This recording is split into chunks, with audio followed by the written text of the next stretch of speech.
Welcome to Beyond Rockets. Hope you're having a great day. My name is Clark Dunn and I'm your host. Get ready to enjoy some awesome conversations from Huntsville locals about cool work they are doing right here in the Rocket City.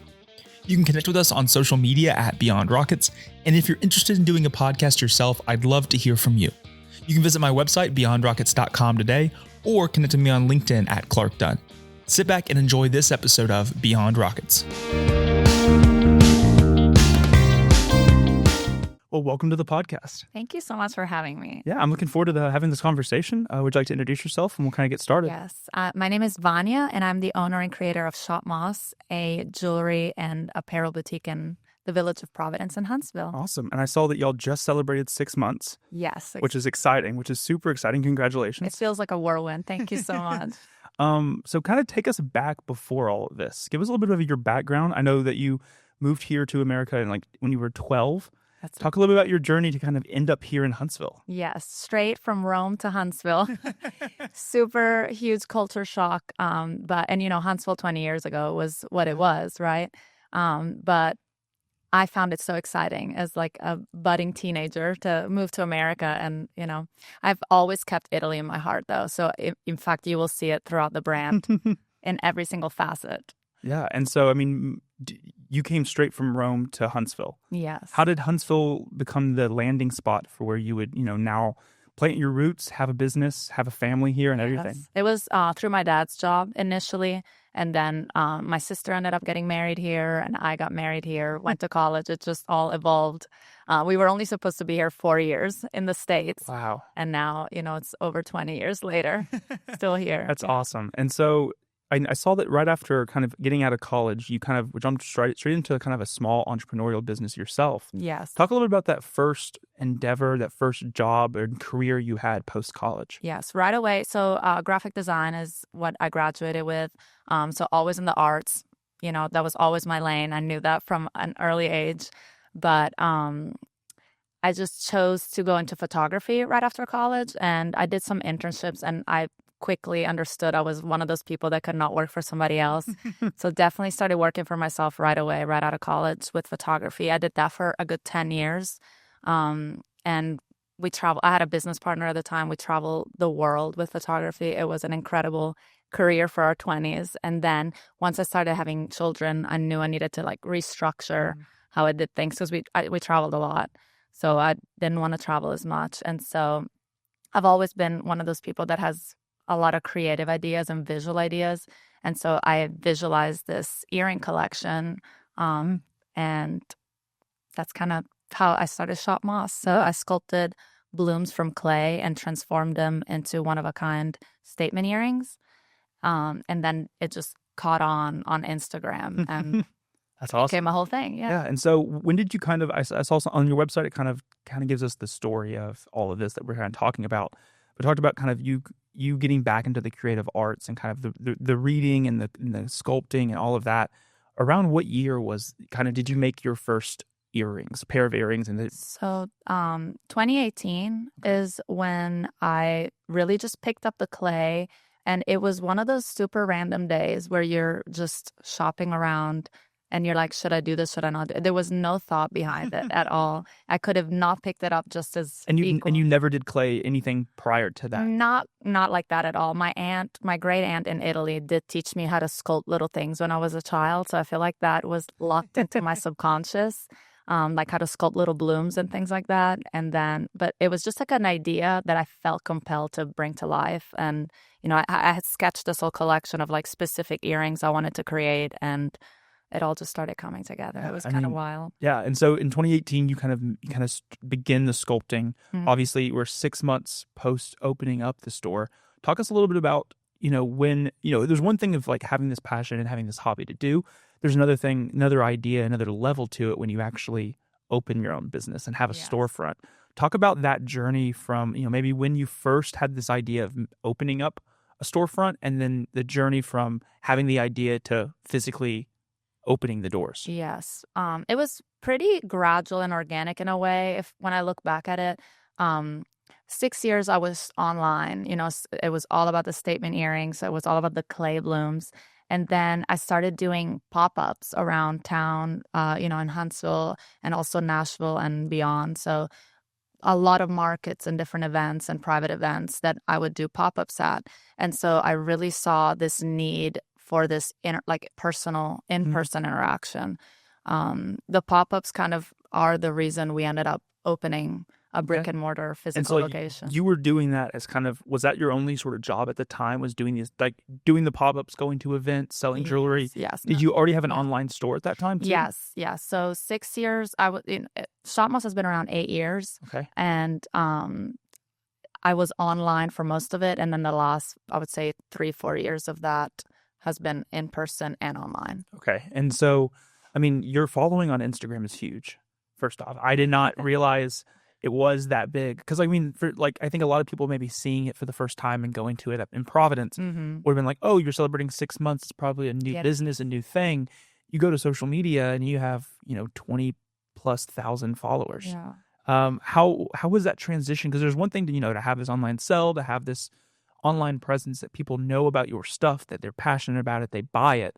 And there's another thing to have the local community really hey, I'm at Mellow Mushroom in Providence and I happen to walk by and go to your store. Yeah. How was that those interactions? We're getting a little bit of both, because the OG girls have known about us for a while. So they're probably excited to have a storefront now. And it was incredible. Like on our grand opening, you would see the girls coming in with every era of ShopMOSS earrings on.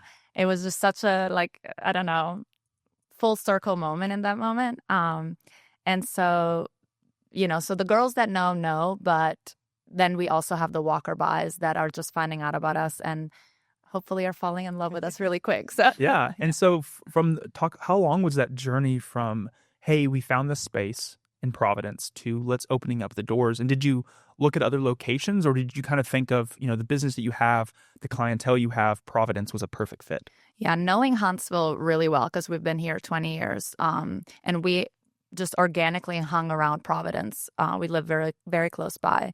And when that place opened up, it wasn't even on the market. And I was like, if we do this, it's here or nowhere else. So because of that European feel of my brand, that walkability of Providence, the brick streets, and just all the connectivity of the area, that was just super appealing to me. Yeah. And so I would assume the build out, the journey to actually getting the lease, getting the keys to opening the doors. How long was that?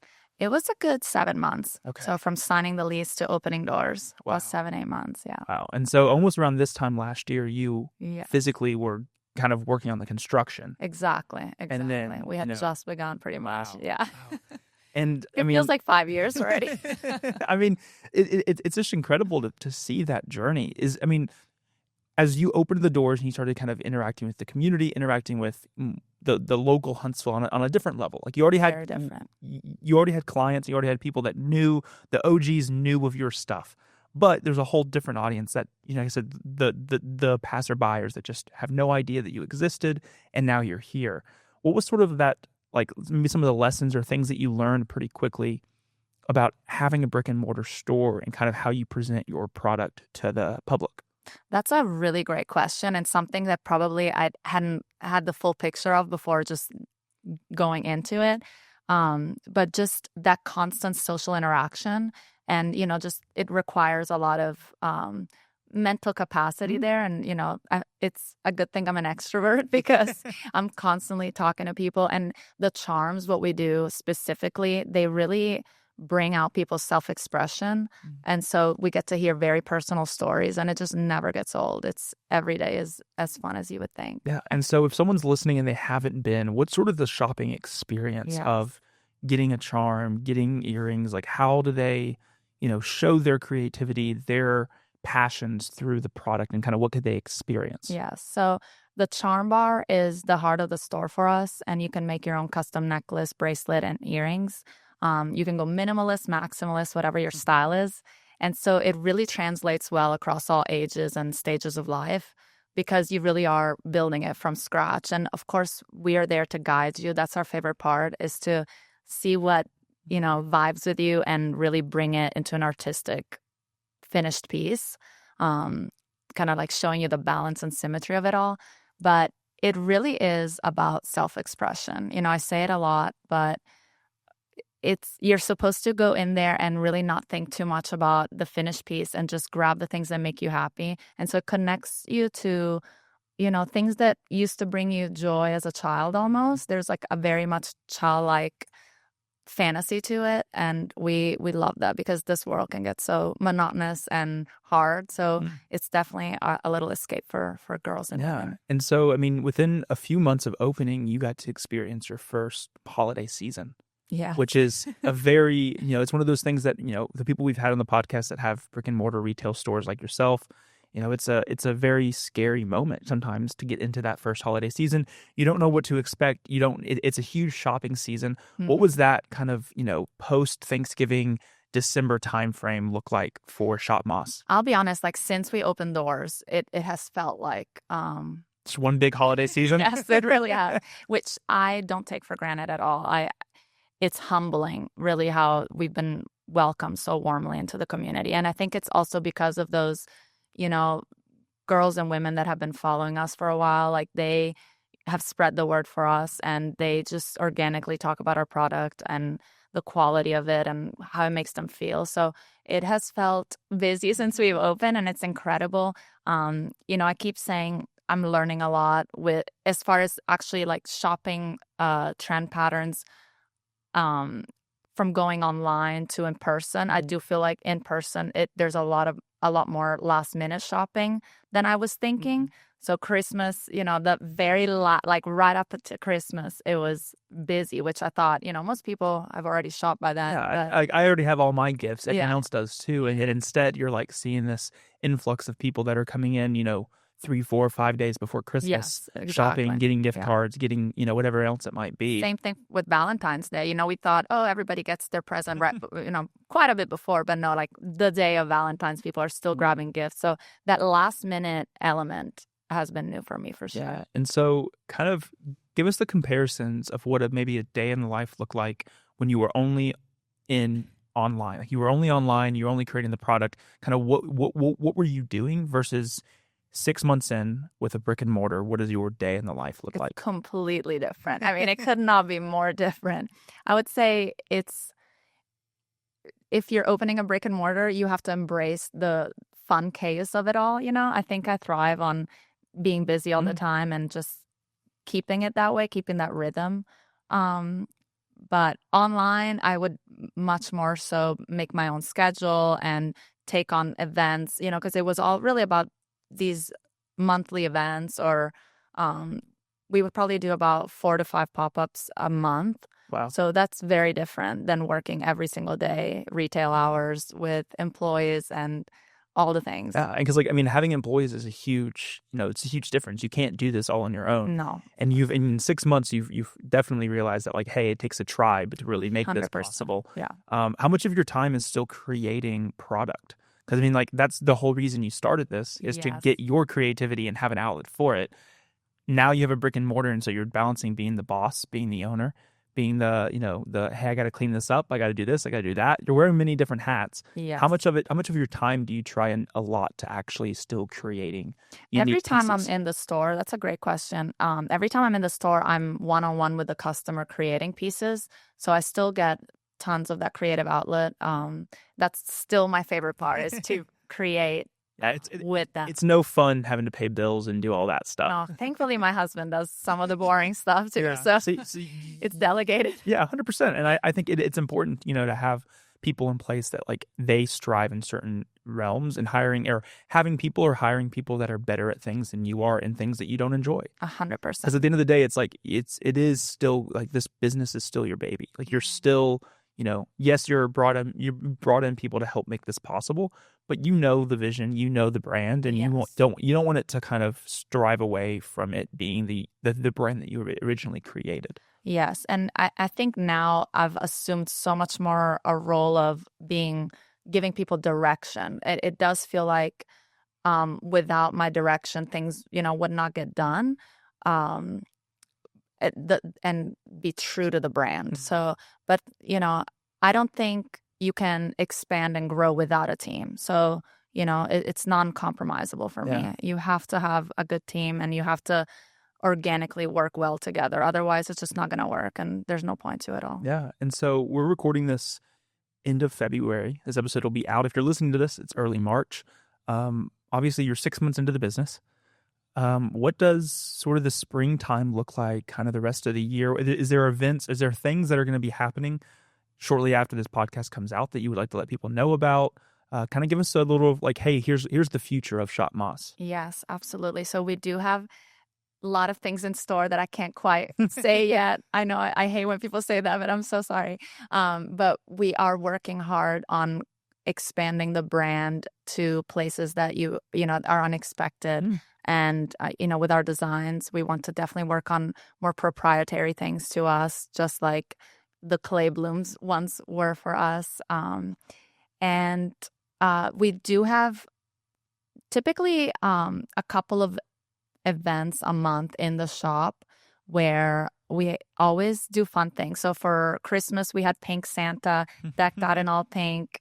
And we had a snow machine, so there was 100% chance of snow for Galentine. We had fresh spun cotton candy. So we're definitely going to do something like that for Mother's Day and all the holidays coming up. And we always keep it fresh and fun. That's the experiential part of it is so big for us. We want to create community, and we're always going to keep it fun. Yeah. And so, I mean, if there was something that you could tell yourself a year ago, when you got ready to, get the keys and begin this process, begin this journey that now, what would that thing be? Or what would that, hey, everything's going to be okay.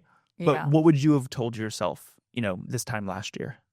I just stay confident and, be prepared